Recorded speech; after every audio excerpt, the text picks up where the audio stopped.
Not only is it Super Bowl Sunday, but it's also Groundhog Day today. And although the groundhog didn't see a shadow, Billings has different plans in mind. From sunshine, windy and 60 degrees to snowy and icy roads today. Road conditions continue to worsen as the roads become slick and slushy. You know, over 116,000 people become injured in car accidents on snowy or icy roads every year. Snow may be routine for some, but always drive slowly and cautiously. Now, school delays have been issued for tomorrow, February 3rd. So some students will get a little more sleep due to snowy weather conditions. St. Labray will begin at 10 a.m. Buses will also run 2 hours later than usual, and Lodge Grass schools are closed all day.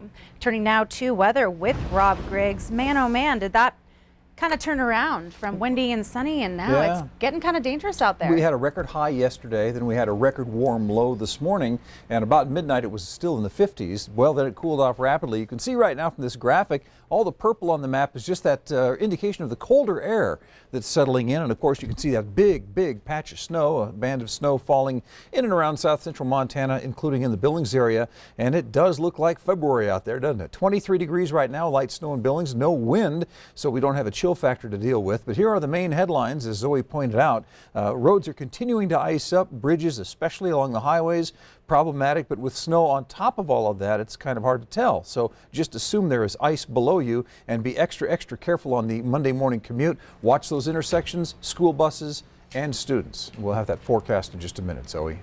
All right, thanks so much, Rob. A suspect is still at large after Montana Highway Patrol got in a car chase through the West End streets of Billings last night around 10:15 p.m.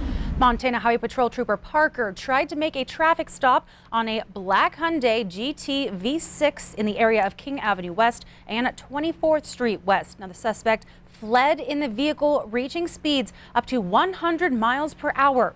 Trooper Parker struck the suspect vehicle in the rear with his patrol car, bringing the chase to an end. The suspect then fled on foot in the area of Granger Avenue South and was not apprehended.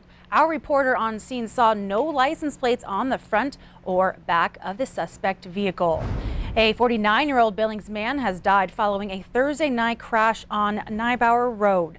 Toyota Tacoma was traveling westbound on Neubauer when it crossed the center line and went off the left side of the road. The truck swerved back onto the road, overcorrected, then went off the right side of the road, rolling several times into a ditch. The man was transported to the Billings Clinic and was later pronounced deceased. The cause of the crash is still under investigation, and the man was not wearing a seatbelt.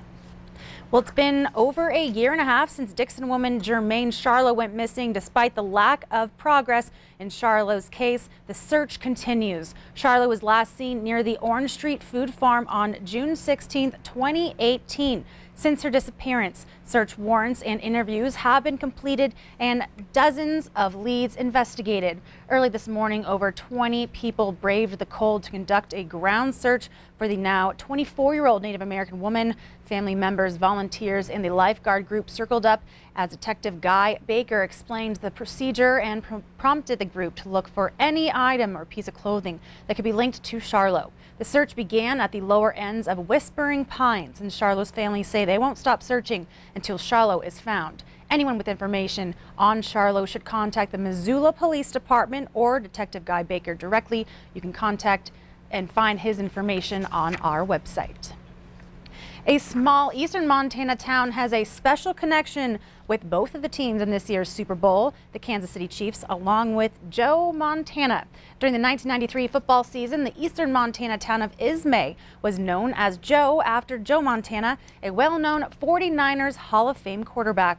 Ismay is a little more than 200 miles east of Billings, and this is a video of Joe Montana with the San Francisco 49ers. In his first season with the Chiefs, a Kansas City radio station convinced the people of Ismay to call their town Joe.